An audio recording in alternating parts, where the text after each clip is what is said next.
Greetings, ladies and gents, Mr. T-Rex here. We are back playing Railroads Online, and today I'm doing a tutorial on how to do a train yard. As you can see in the background, this is what has taken me roughly a couple of days to figure out. So without further ado, let's get into it. Alright, so I have gone ahead and deleted my train yard. Don't worry, I am not saving this. This is just for the tutorial. So basically, after you've placed down your turntable, what you want to do is go into your menu and put down your crossover track on the other side. Now, from here, you can basically do this multiple ways.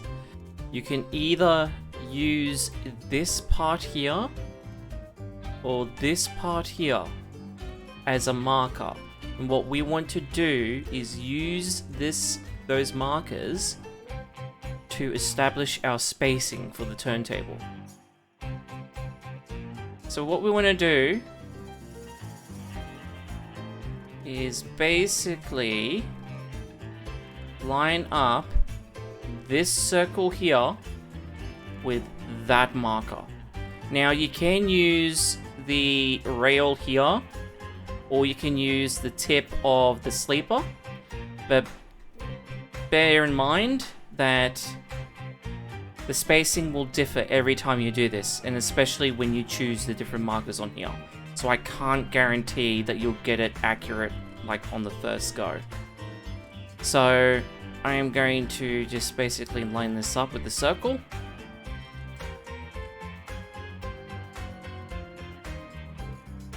Roughly about there. And we want to place this down.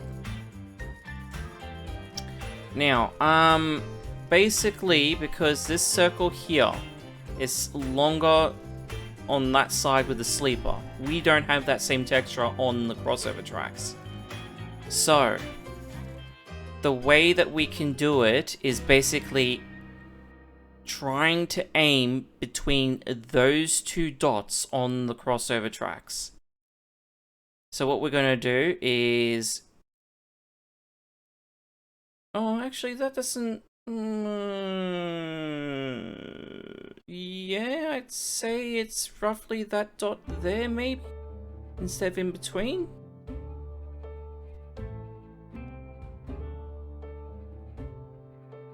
So it's slightly out a bit from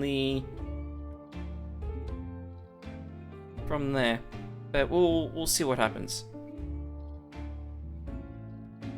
So what we want to do is basically be on the other side, and we want to... Whoa, where are you going? Come back, come back, come back.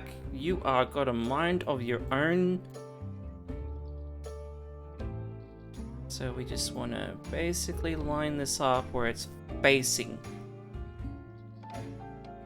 So roughly there. Alright, and now we'll do the same thing. Like, if you want to start spacing it out just slightly longer, you can. Because it'll always be off because of that part there. The best solution that I've found to do this is try to hide it by spacing it out a little bit more. So what I'm going to do is go into a time lapse now. And basically, we'll get to the end there, and then I will show you what I mean.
Alright, now for this part here, what we want to do is just try and line this up.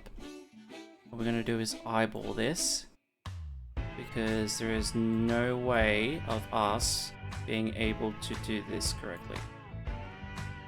So I did do something different. With the crossover track, I used this, basically this little dot here, and lined it up with that there while using this marker. So just keep that in mind. So what we're going to do is try and see how this goes like this. So yeah, that's too far.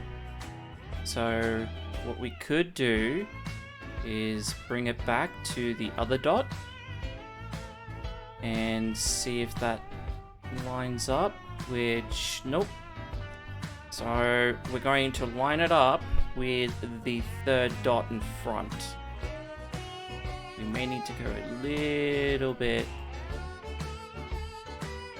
more over.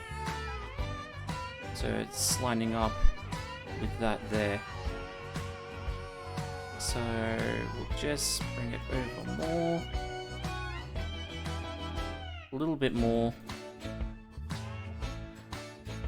And that should do it. There we go.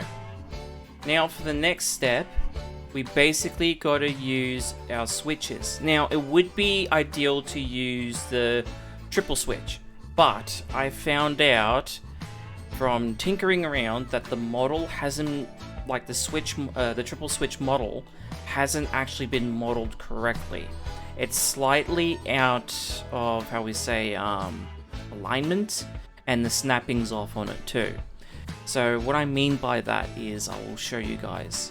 So now if I was to basically use this, right?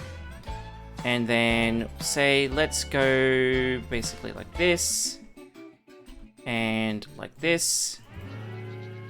And then what we want to do is bring this over and we try and line it up. But if you, as you notice, the left side is longer than the right. So obviously the snapping on the right hand side has not been done properly. As you can see here, it actually digs into part of the track. I don't know if this is because it hasn't been modeled properly, or if they've just screwed up with the snapping. But if you flip this on the other side, it is worse. So just keep that in mind. So the way that we bypass this is by doing a little trick. Now what we want to do is we just take our normal switches and we place them down on top of each other. Like so. And then what we want to do is use our switches again. Like this. And now all we need to do is line up our track. And what we want to do is make sure that our grid segment to 1 and that we're in circle mode is ticked. And that's how we bypass that. Now what we do is basically get our wall, our stone wall, and we want to go out to about, I'd say between 23, 24, which I found to be the sweet spot, as it gives a little margin of error while placing down the shed. So we'll go to 23. And then from there, we will do this side here.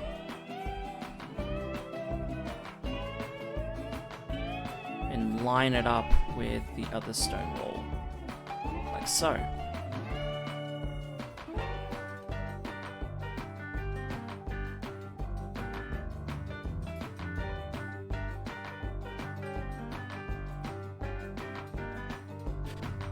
From here, we place down 3 crossover tracks. We then place down the bumpers.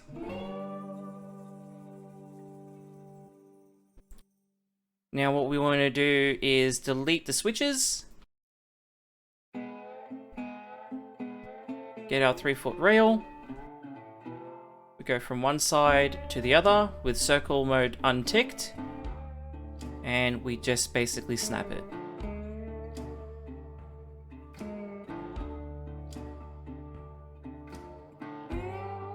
Now from here, we can actually delete our 2 switches that we have used as reference. We go over to the other side. And we place down the actual triple switch. And this is basically how you do the setup. So from here, we then delete the crossover tracks on the other side.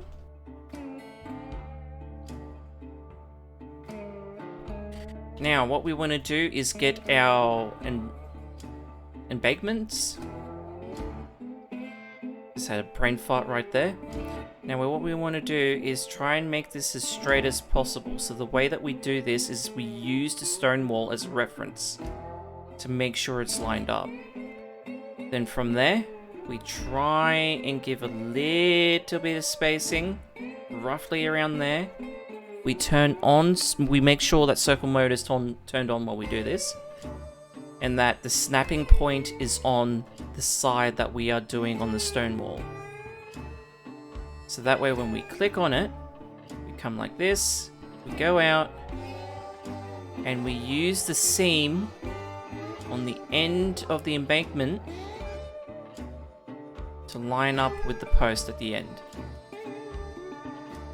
And then what we do is we get our 3-foot rail without the embankment, and we make sure that circle mode is unticked, and we connect it. And as you can see, we've made a nice seamless transition from the stone wall to the bumper. Now we will do this for the other 2, and then we will place down our shed.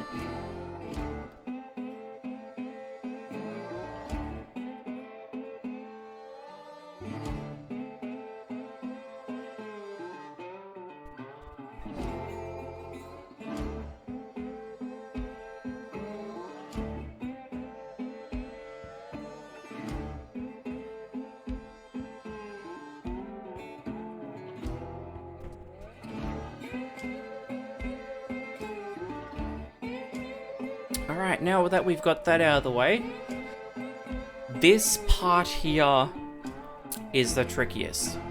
Now, the reason why we are using the stone walls, 1 is for reference, 2 to make it look like we have a foundation. So basically what we want to do is get our engine shed. You can choose any color. I prefer the brown because the red just looks atrocious. So now basically the trick is on the right hand side and the left hand side at the front, you will see these white boxes, which are basically the support base for the beams. Now what we want to do is we want to use the outer wall of the stone wall as a reference. So what we want to do is try and line this up directly to the point where it starts to pop through the wall. And we use this as a reference to see if this is lined up. So then what we want to do is basically use our mouse, do some fine adjustments, just bring it over to the right slightly, and use the A and D keys when you think you've got it lined up. See how they're now popping through the wall at the same time? So we've now lined it up. Now what we want to do is try and make sure we have it basically the outer part of the feet for the engine shed roughly in the middle of the barrier of the wall. And now we can then basically push a little bit forward, click, place it down. And as you can see, we have lined this up roughly straight. Like so. Now, what this will do is basically allow us to put our trains in the shed. Now, the engine shed will take a bit of time to practice, but once you've lined it up, like identically to how you want it, this will look awesome. You don't have to worry about collision, because basically once the train, like all the locomotives are based on width of the sleepers, so there is a bit of leeway towards the collision, so you won't have any issues. So you can fit the 3 locomotives within the engine shed. Okay, so this is the trickiest part as well. What we want to do is go into our 3-foot rail, and we want to go up by 0.5. Make sure circle mode is selected, and what we want to do is walk slightly over, so that way we go like this, so we don't get the snapping of the turntable. And what we want to do is we want to just have it that it just hits the turntable wood, and we click. Now the reason why I do this is because when you're lining up the turntable, it is actually easier to line it up when you have a reference. And this works really well as well. So you don't have to like worry if you've lined it up correctly or anything, and the locomotives don't they will go over it fine.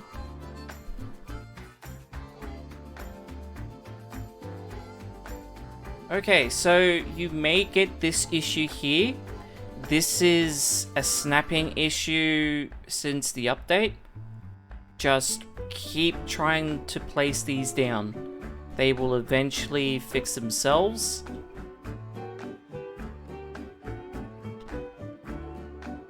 And if that doesn't work after constantly placing it down, what you can do is basically just move it.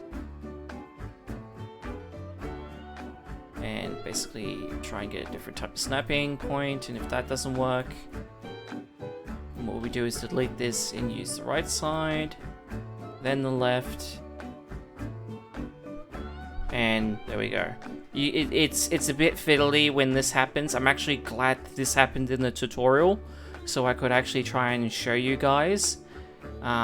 It's basically perseverance. You just gotta basically try and get it to force your way to do what you want with it.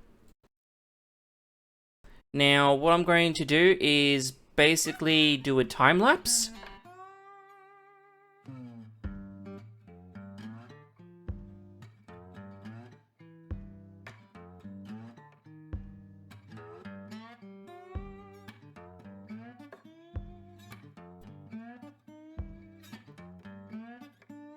And this is a mistake that I have done. Make sure you don't fall for it. Make sure that it's set to 0% on the incline. Otherwise it will screw you over.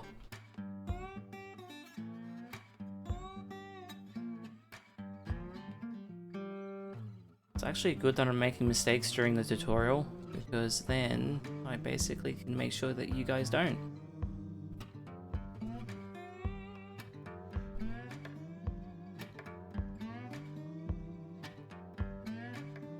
Now, I am rushing this, so the sheds won't be 100% lined up accurately that I've done with mine.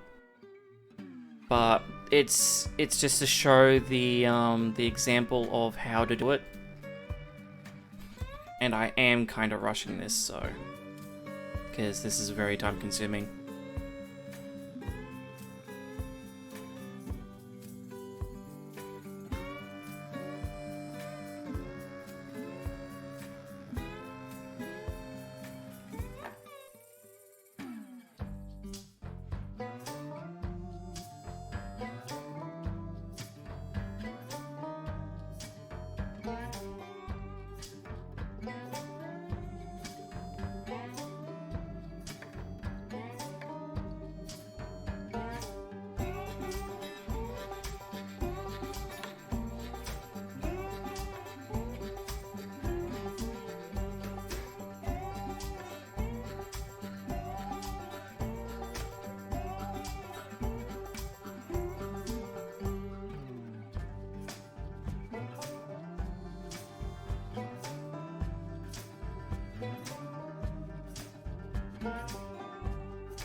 So I'm just lining up the embankment just to try and see if I can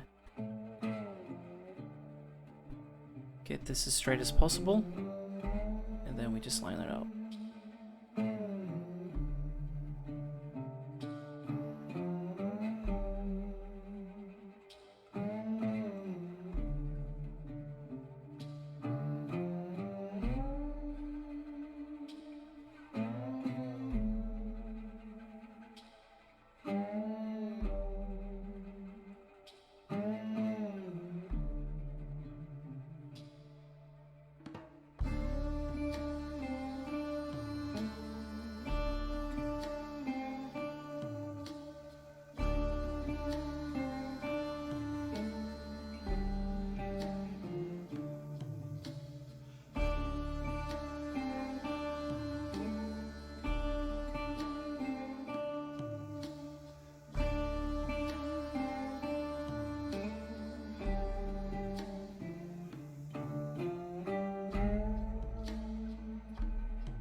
So I did change it up a bit. I basically left these to last because I was getting annoyed that I was forgetting to change the incline back to 0.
Alrighty folks, that's going to be it for the train yard. I hope you liked this tutorial. I did make a few minor mistakes, which I did some things on the fly. But apart from that, I just showed you the fundamentals on how to basically do this. You don't need Railroad Extender to do any of the placement. I did not use that program at all, as you see in the video. So until then, my name is Mr. T-Rex, and I will catch you all later. Hit the subscribe button.